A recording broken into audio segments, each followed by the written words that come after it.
Good morning, I'm Al Litman, Mayor of Mesquite. Today's COVID-19 report is 850.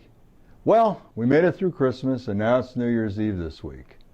New Year's celebrations will be much different this year. No fireworks on the Las Vegas Strip, no entertainment on Fremont Street, no million people in New York for the ball drop, no Rose Bowl parade or football game in Pasadena, although the game has been moved to Texas. I don't think I've missed a parade or game in more than 50 years. But hopefully next year all will be different. So what will it take? Hopefully the vaccine will do the trick, but only if a very large number of people get the vaccine, and soon. As of today, I don't have an answer when the vaccine will be available for our residents in Mesquite and surrounding areas.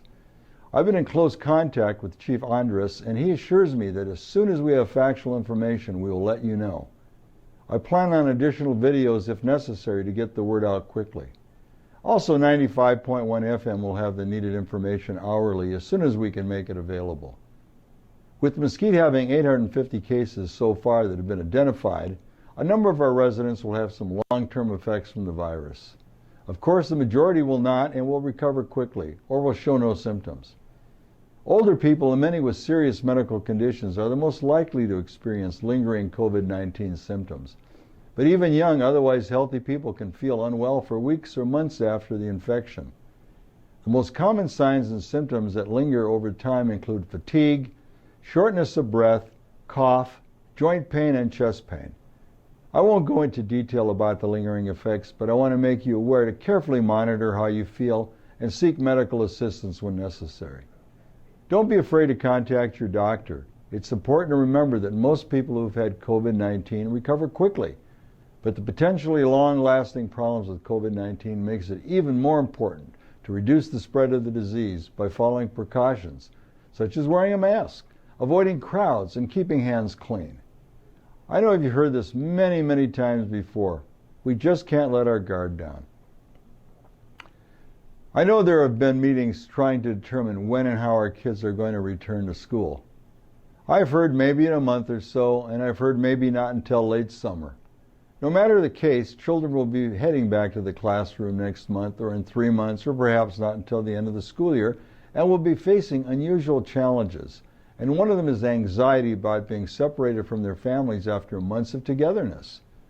If you don't have children or grandchildren, you still need to know about this, as our entire community will feel the repercussions of what our children may be feeling. It comes out in many ways. For some kids, it will trigger separation anxiety, in addition to the anxiety they may have about leaving their safe harbor from the pandemic. Kids are just really used to being home with their parents or caregivers now, especially the little ones. Even kids who were comfortably adjusted to being in school before the pandemic may find it stressful to be separated when they need to return to the classroom. When kids go out now, they're often reminded not to get too close to other people, to keep their masks on, and to wash their hands frequently. In many children, this will become ingrained. There's a lot of anxiety in the air, and I think many children feel that. They just don't express it. Many children will be wondering, is it safe to go back? Are my teachers safe? And is it safe to touch this? These are, of course, realistic fears that many adults share. And parents know that there's a real risk that in-person schooling may be suspended if it leads to outbreaks of COVID-19. A lot to ponder as parents, along with the stress and anxiety the pandemic has given all of us.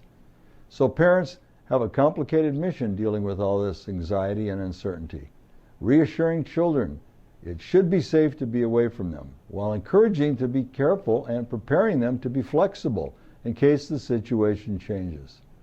Next video, I'll give you some pointers in dealing with this anxiety. Don't assume your little ones fully understand what's going on in their lives. Most don't. We have a lot to look forward to in the coming months. Hopefully most of what we experience will be positive, but we still need to have a plan B in our lives, and that of your children and grandchildren. We need to keep the faith. Don't let your guard down just because you're tired, and above all, stay Mesquite strong for yourself and your family. Thank you.